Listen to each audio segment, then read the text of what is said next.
மிக ஆபத்தான சூழ்நிலை.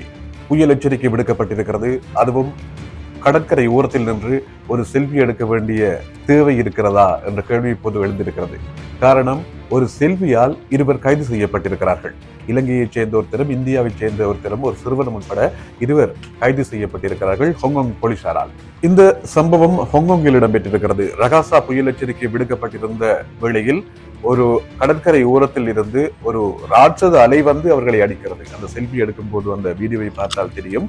அந்த செல்ஃபியில் ஒரு சிறுவரை ஒரு பெண் பிடித்து வைத்திருக்கும் போது இன்னும் ஒருத்தர் செல்ஃபி எடுக்கிறார். ஒரு ராட்சத அலை வந்து பின்னால் அடித்து செல்கிறது. அப்படியே ஆபத்தான சூழ்நிலையில் நிறைய கூக்குரல் சத்தம் கேட்டுக்கொண்டிருக்கிறது. அப்படியே அந்த மிகப்பெரிய அலை அவர்களின் உயிர் ஆபத்தை ஏற்படுத்தவில்லை. ஆனாலும் மிகப்பெரிய பயங்கரமான சம்பவம் எதுவும் நடந்திருக்கலாம். அந்த கடல் மட்டத்தை தாண்டி ஒரு ராட்சத அலை வந்து அடித்து அவர்களை தூக்கி வீசுகிறது. அப்படியான இந்த வீடியோ சமூக ஊடகங்களில் பரவியவுடன் அந்த குறித்த இருவரும், அந்த சிறுவர் உட்பட மூவரும் இப்போது கைது செய்யப்பட்டிருக்கிறார்கள் ஹாங்காங் போலீசாரால் என்பதையும் இந்த நேரத்தில் நாங்கள் தெரிவித்துக் கொள்கிறோம்.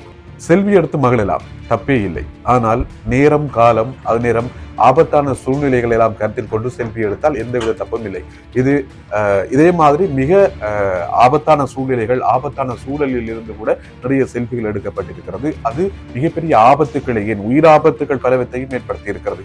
எனவே நாங்கள் எங்களுடைய பாதுகாப்பில் கவனமாக இருக்க வேண்டியது இந்த காலத்தின் கட்டாயம்.